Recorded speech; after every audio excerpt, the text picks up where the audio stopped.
right guys, in this video what I'm going to do for you is I'm going to perform the dibenzyl acetone by the Aldol Condensation lab.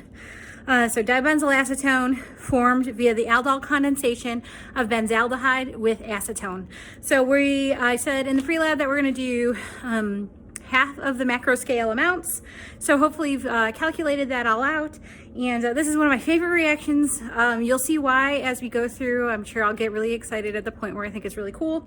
So we're gonna go through that and do that lab there. All right, here we go. All right, so I'm setting up the lab right now. The first thing I'm actually getting ready is the sodium hydroxide in water and ethanol. So I'm gonna do that in the 125 milliliter Erlenmeyer that has a stir bar. I'm gonna put that over here on my stir plates. Yeah, you can see that. I'll zoom in when we get to that point. And what I'm gonna do right now is make up a mixture of sodium hydroxide and water and ethanol. So I need 2.5 grams of sodium hydroxide. Ooh, way too much. Way too much.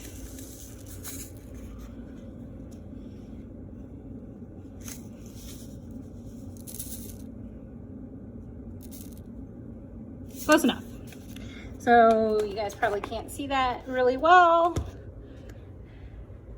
There's how much sodium hydroxide I have. So I'm gonna put that sodium hydroxide here into my Erlenmeyer, my 125 milliliter Erlenmeyer. And then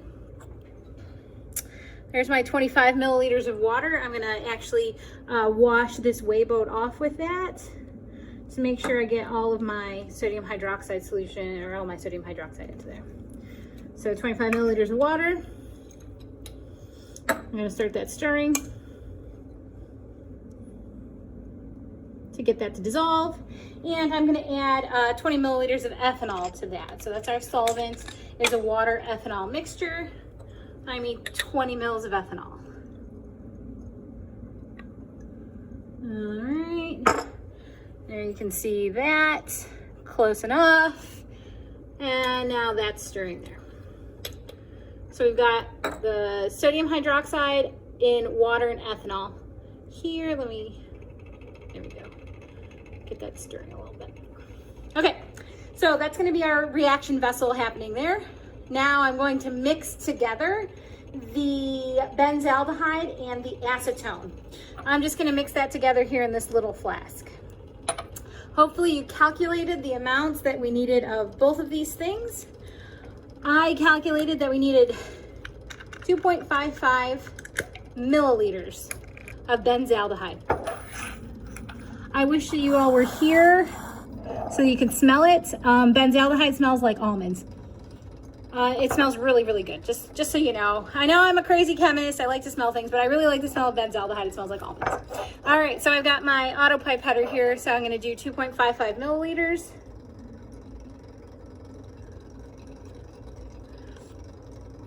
Oh, hold on, that was bad. All right, here we go. There's 1. And 2. Let me reset my auto pipette for 550 microliters. 550 microliters, of course, is 0.55 milliliters. There we go. And there we go. So there's our 2.55 milliliters of benzaldehyde. Put that over there. I'll take care of cleaning that up in a second. And then I need to pour my acetone into a smaller vessel. So here's a beaker here. I'm gonna pour my acetone into. And I need 0.919 milliliters of acetone. 0.919 milliliters of acetone. So here's my other auto pipetter. I'm going to dial that into 919 milliliters of acetone and put that in there. All right, put that off to the side. We might need again. There is our mixture of benzaldehyde in acetone. All right, next step. It says add half of this mixture to the ethanol sodium hydroxide water solution. So we had 2.5 milliliters, we added about 1, so we have about 3.5, about 1.5 milliliters. So I'm just gonna eyeball that with a pipette. All right, let me take this and move this. Maybe we can see. There we go. So that's my stirring ethanol water sodium hydroxide. Slow it down so it's not quite so noisy. There's my mixture of benzaldehyde and acetone. And I'm gonna add about half of it. That maybe is about 1 pipette and a little under 1 pipette. Hopefully you guys saw what happened as I added that. So now it tells me to stir for 15 minutes. All right, I'm gonna put this on time lapse now. We'll come back in 15 minutes.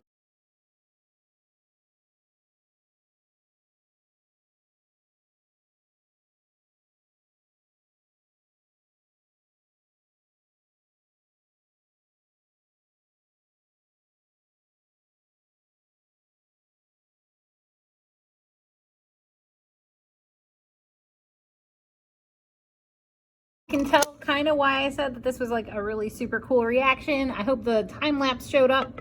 But you can see what's going on. We got massive quantities of solid here. So I'm going to add the other half. There we go. I'll zoom in here for the second. I've got the rest of this benzaldehyde and acetone solution mixed together. I'm going to go ahead and add that in.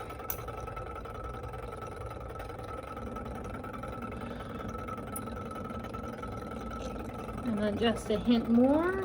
I really went a little under half before. Whoops. All right. There's all the addition of the benzaldehyde acetone solution. I'm going to stir it for an additional 30 minutes and then come back and deal with the crystals that we found.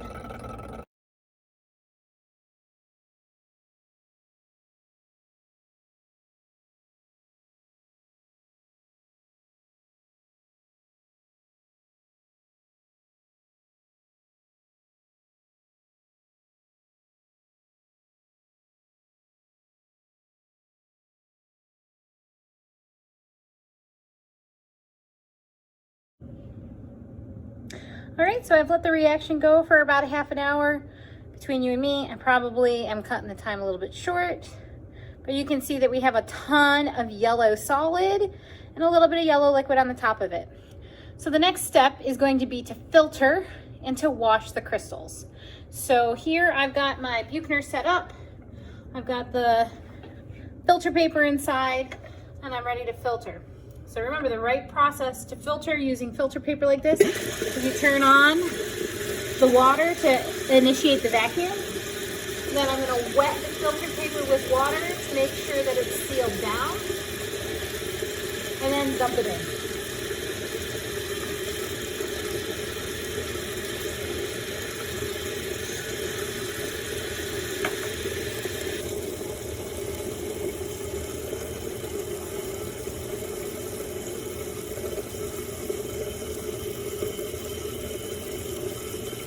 All right, you can see all the liquid coming through and we're left with those yellow crystals on the top. Now the directions say to wash the crystals 3 times with 50 milliliters of water each time. So this is, again, the proper process for actually washing the crystals. So here's my 50 milliliters of water. The right process for washing crystals is you disconnect from vacuum.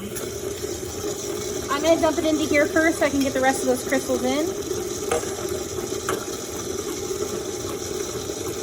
Dump all that liquid on the top.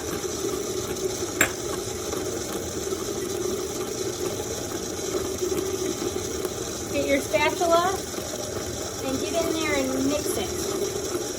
The reason you stop the vacuum is so that you do have time to mix this up to make sure that whatever you want to dissolve has a chance to dissolve.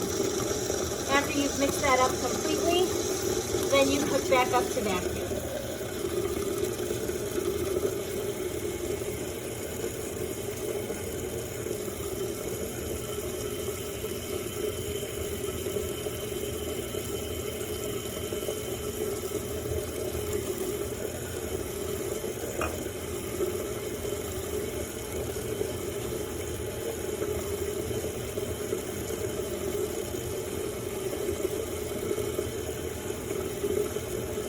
My dripping has kind of slowed, so I'm going to go ahead and wash the crystals again with 50 mils of water.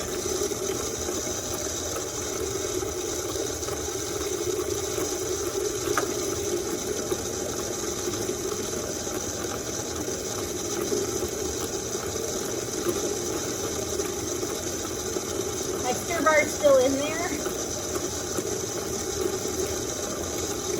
so I'm going to pull it out.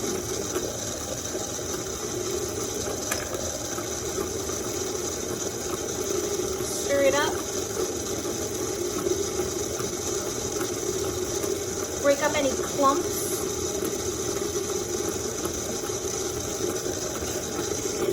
Hook back up to vacuum. Oh, you get Aldol all over yourself in this process. Lovely.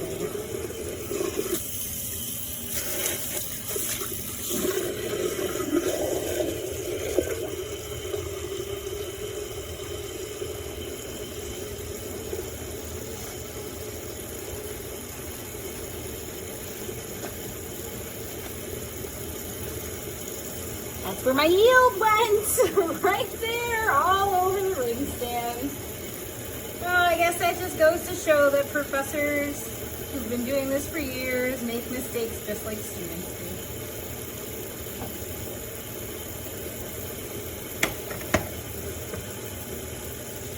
do. One more washing with water.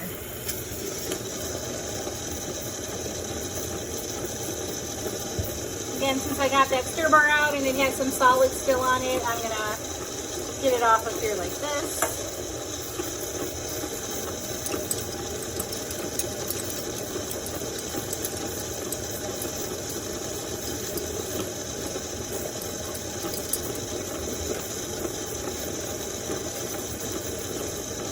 Dump the water in while it's not hooked up to vacuum.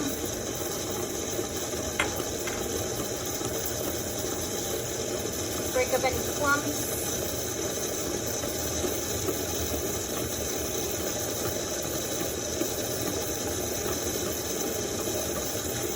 Rehook up into vacuum. Hopefully not making a giant mess this time.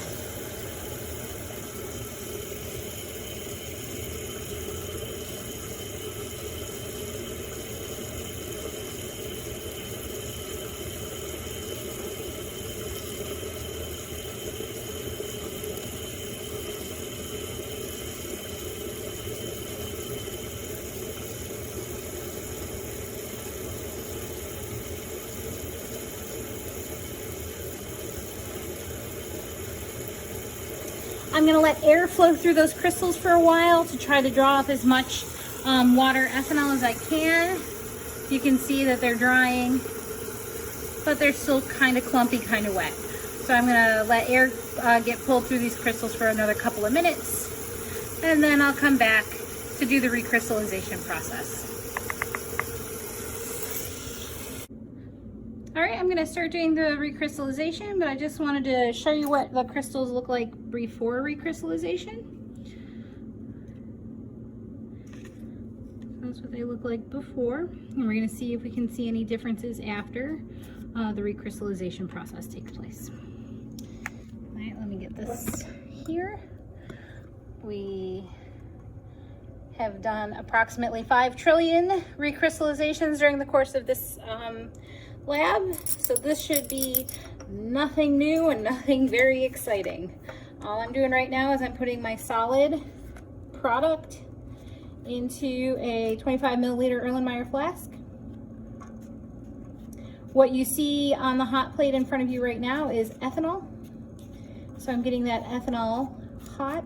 Oh, it's probably a little too hot. I'm gonna move it off to the side. I took a measurement of the crude product just to get an idea of how much I had.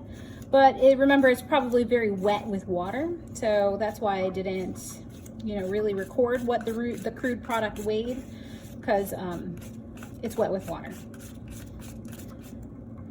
All right, that is good enough.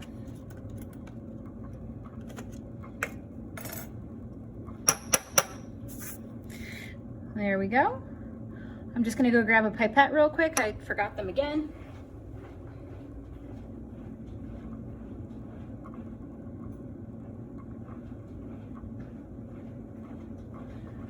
So remember, what you need to do is add a minimum amount of hot solvent. My ethanol is totally boiling right now, so I'm going to add more than that.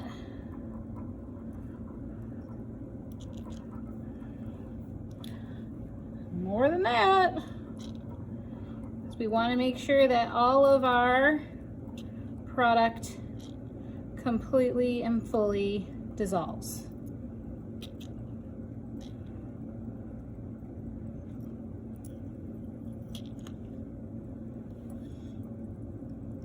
There's a difference between dissolving and melting. Here, sorry, maybe I'm getting in the way here. We want to make sure that we don't really heat the crap out of it, because we could actually be melting the product instead of dissolving it. So that's why you can see I'm like kind of hovering above until I can tell that I've added enough of the ethanol to get it into solution.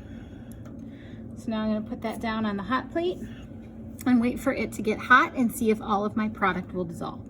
I think I can tell you that we're gonna need just a wee bit more.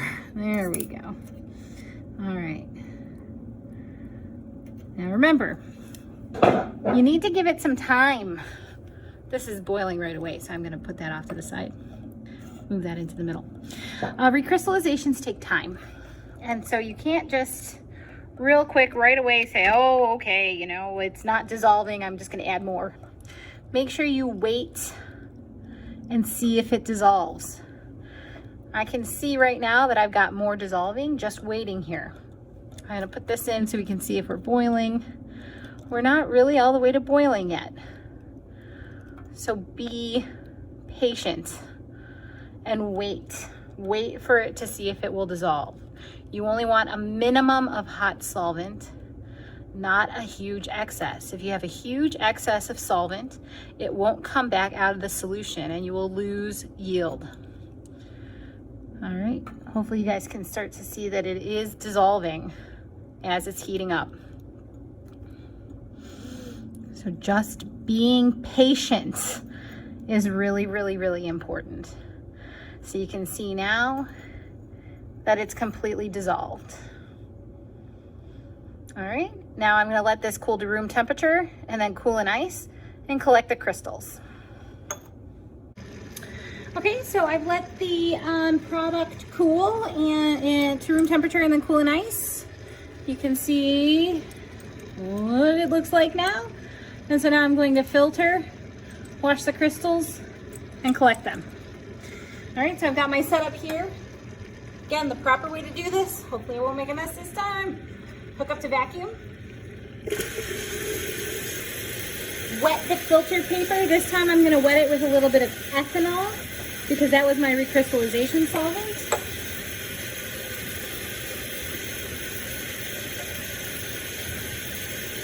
I'm gonna take this and dump.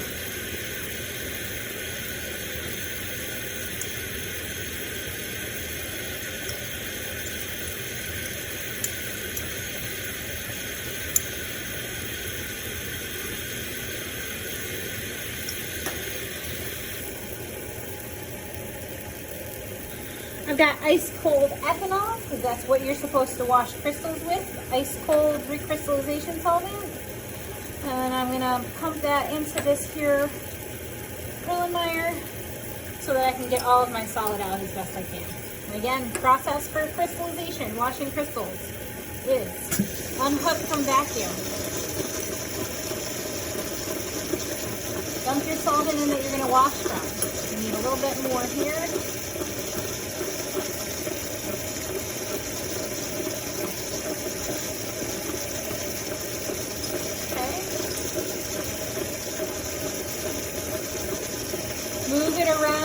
in the funnel. So break up any clumps. And then rehook back up to vacuum.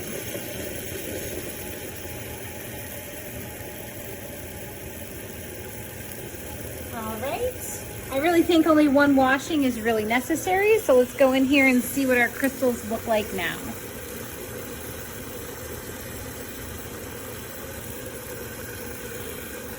So you guys remember what the crystals look like prior to the recrystallization and what they look like now.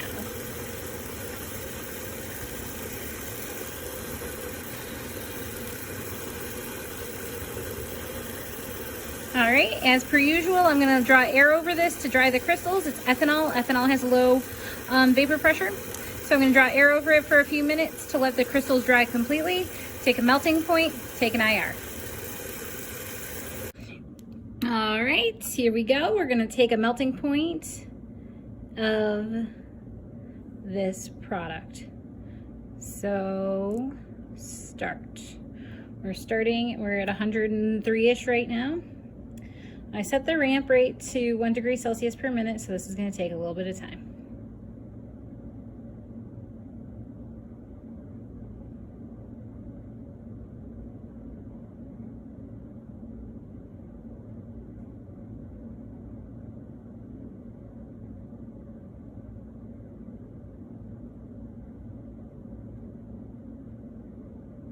I'll come back when something actually starts to happen.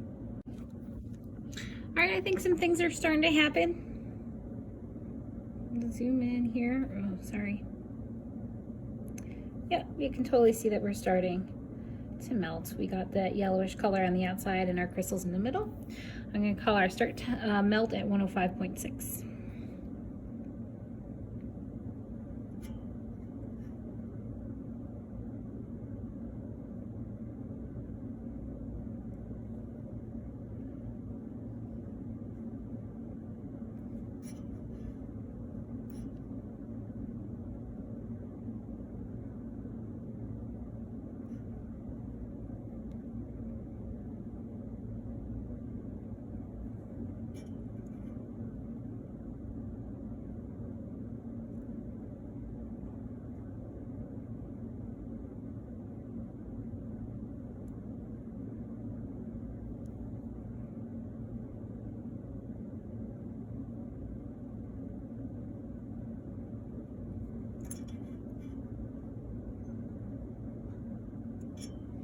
Looks like to me like we still have some solid hanging in there.